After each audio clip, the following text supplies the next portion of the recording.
Hello and welcome back to my channel.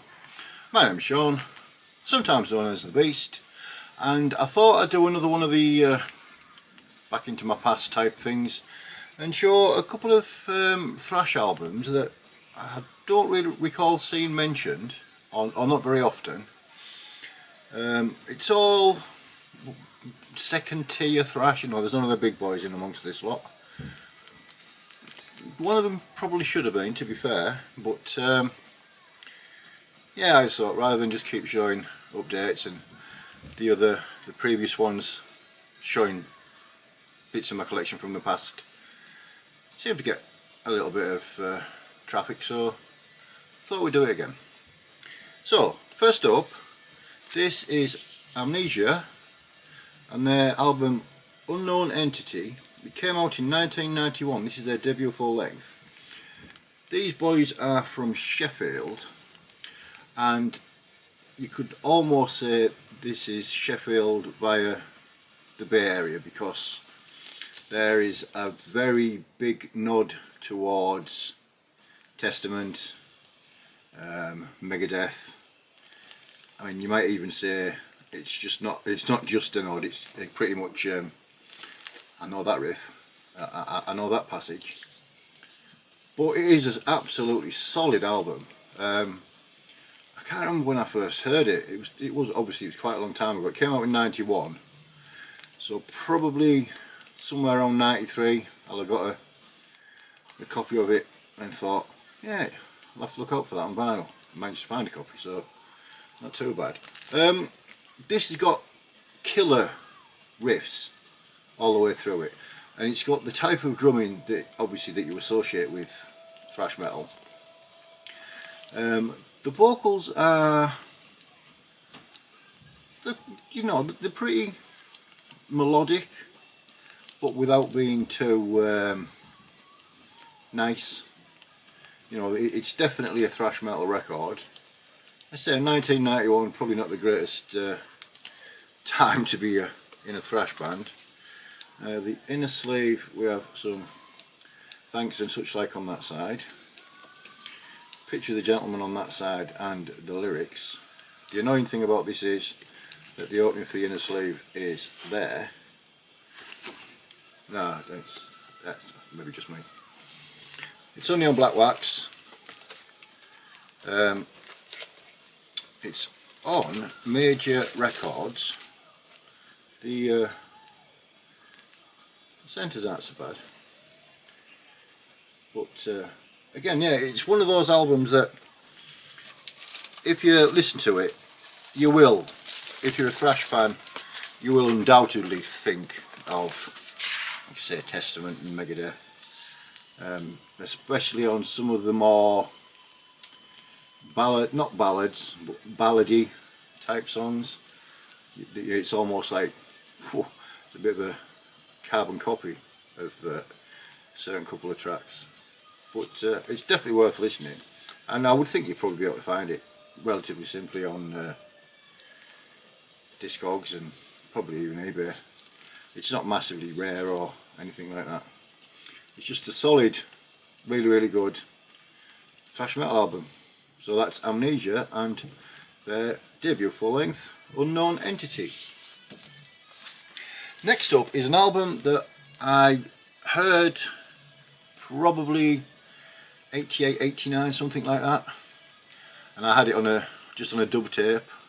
It completely slipped my mind for years until recently I saw Matthew over at Altars of Madness show it, and I think it was on one of his live streams that they did. The album in question is called Kill for Pleasure. It's by Bloodfeast. Originally came out in 1987 on Renaissance Records. This is the 2023 reissue on High Rollers. These gentlemen are from New Jersey, and whereas the Amnesia album has a nod towards Testament, Megadeth, this is very much, to my ears, more Exodus type of, not worship, certainly not copying, but they've got that Exodus type of raw edge to them. It's pretty high tempo, 90% of it. Again, the riffs are just all the way through as you'd expect with a thrash metal record. The drumming's as you'd expect with a thrash metal record. The vocals are quite backed almost, but it's not unpleasant. It's not, you know, it's not a ooh crikey. He doesn't try and do anything with his voice that his voice isn't capable of him doing. You know, he's not doing any falsetto King Diamond type shite or out like that.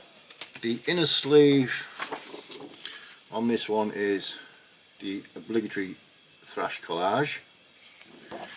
On the other side is the lyrical content, as is the case with quite a few of these reissues. You get a spunking great big poster. It's not the prettiest work of art, if I'm honest. Certainly not a bad work of art though. I believe this is a, yeah, like a bluey orange mix. I think if I could find it for a reasonable price on an OG press, I'd probably grab it, but it's not something I'm not going to go specifically searching for it. I think this, yeah, I think there's maybe one more full length apart from, I think they did two altogether. I might be wrong on that, so don't sue me if I am wrong. But yeah, again, it's if you're a fan of especially early Exodus, and you like your thrash metal, just that little bit more of a sort of a raw edge to it, then definitely worth a listen. And again, it's readily available. You can pick it up really easy and for a decent price. So that's Blood Feast and Kill for Pleasure. And yes, I did forget what it was called, that's why I had to look at it. Next up is a band. I bought this album probably 2 weeks after it came out, purely on the strength of the EP that was before it. So if I say Bastard Ballads, then you'll know, or you should know what this is if you're a thrash metal fan. This is Toranaga and their debut, their full length God's Gift. It came out on Chrysalis Records. These gentlemen are from Bradford, and this is, it's got that Bay Area feel to it, as quite a lot of the albums did back then. Again, 1990, so as thrash was getting squashed a little bit by them cardigan wearing fuckers, this probably didn't get the recognition it deserved. Now, but you know, it's not groundbreaking, it's not earth-shatteringly brilliant, but it is a solid thrash metal album. It's got sort of a melody that keeps things interesting without it being too much melody. There's a groove through it that's you know, it gets your head tapping and your head tapping, your toes tapping and your head bobbing, and it's just a really, really good album. We get the obligatory thrash collage on that side. We get the lyrical content on that side. Again, this one is just on black wax and Chrysalis. But yeah, if you've never heard it and you're in the mood for something like reminiscent, or not reminiscent, nostalgic, I would say. I mean, it is a really, really good album. So I would say, like I said earlier, the majority of these that I'm going to show are like second tier thrash metal, with one I think is definitely doesn't get enough love, which will be the next one I show you. But yeah, Toranaga, God's Gift from 1990.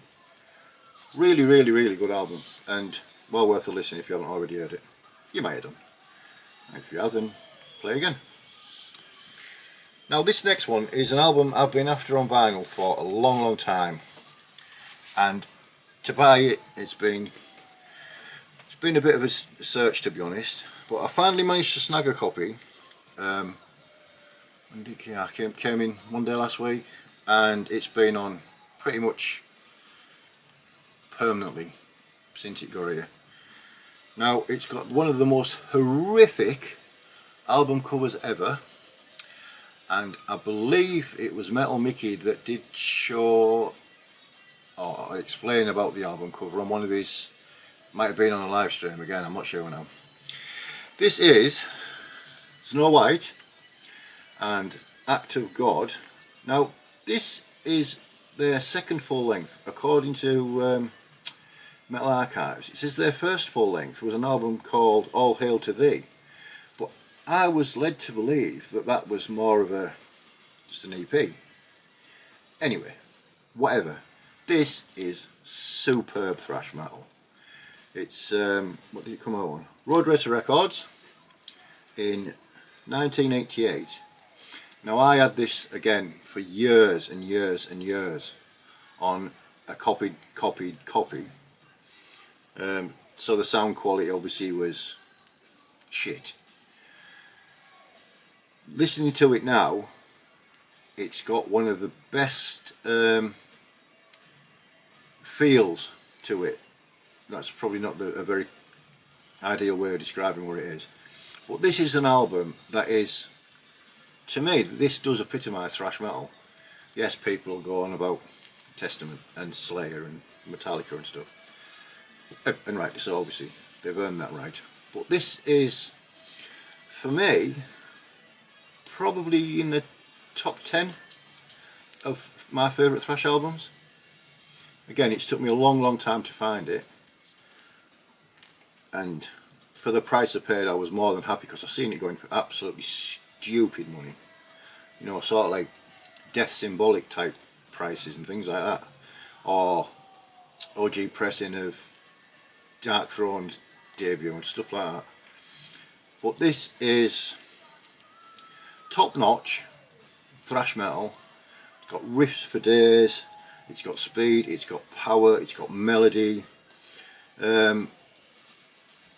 If you're a thrash fan and you haven't heard it and the cover puts you off, I can 100% get behind that, because it's horrible. Now, I think Mike said on one of his videos that it was just some lady on the beach and they went, tell you what, we'll take your photo and stick it on front of our album cover, or something like that. If you ask Mike, he'll know. The inner sleeve is quite naff, to be honest.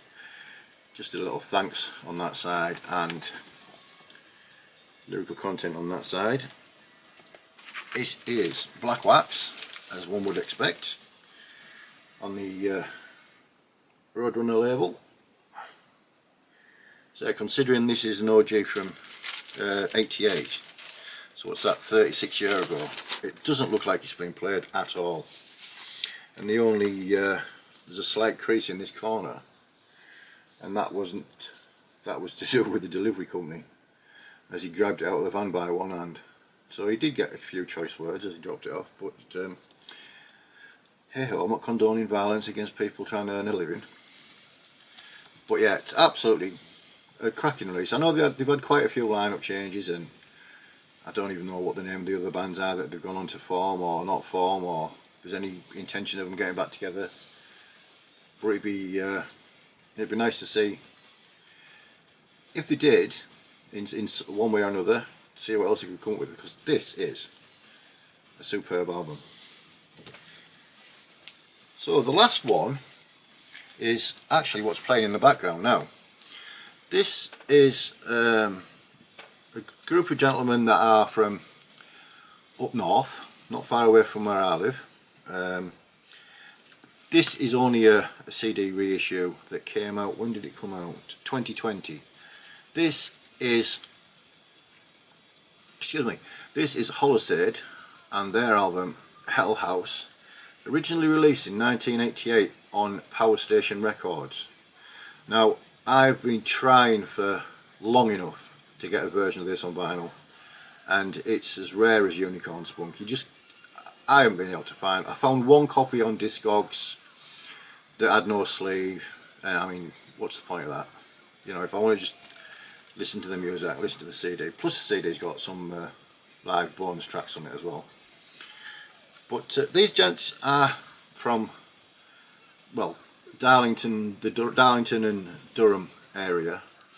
And when I heard this way back when, I don't know if the camera will show the singer there. I genuinely thought that Paul Di'Anno, it was like his side project after he'd been binned from Maiden.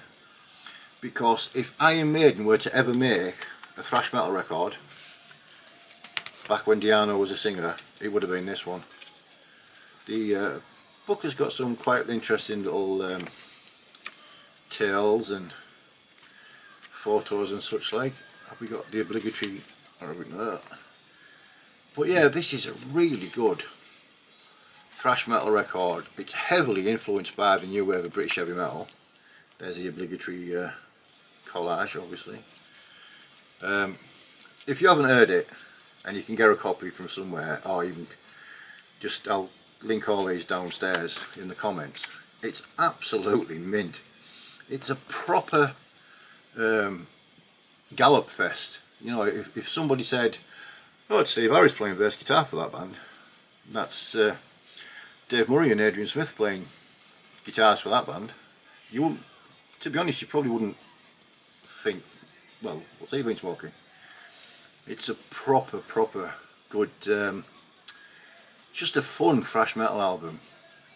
Speed metal, thrash metal. I wouldn't say it's purely thrashed for the purists that's out there. But yeah, so just another little quick dig into my past. So if anybody knows of somebody getting rid of Holosade's Hell House on vinyl for a reasonable price, I've only got to sell one kidney, let me know and I'll certainly be interested to maybe make a purchase off you. Sub count, a couple more again, so I'm just enamoured of every single person that takes the time out of the day to sit and watch me waffling on about absolute bollocks. I don't never ever profess to be the know-all of heavy metal. Can't even say it now. But I know what I like, and hopefully people that watch this, whether it be just one person drops in, watches one video and says, "Oh, I wouldn't mind listening to that Snow White album, that Holosade album, or any of the new stuff that I show," which is again basically why I started the channel. Means the world to me. Honestly, it's very difficult to accept the fact that this northern monkey sits here chatting shit about music and people take the time to sit and watch it. And not only that, they also drop down in the comments, and occasionally I get a thumbs up as well. So to every single person that interacts in any way, shape or form, thank you very much. Very much appreciated. Back soon with, I've got a collection update. I've got quite a lot coming. I've got a box set in that I'm quite keen to show. Mostly because Dylan said I had to, and it was him that sent me the link to buy it in the first place. So on that note, take care, enjoy your bank holiday if you've got an extra day off work tomorrow, and until the next time, and as always, cheers!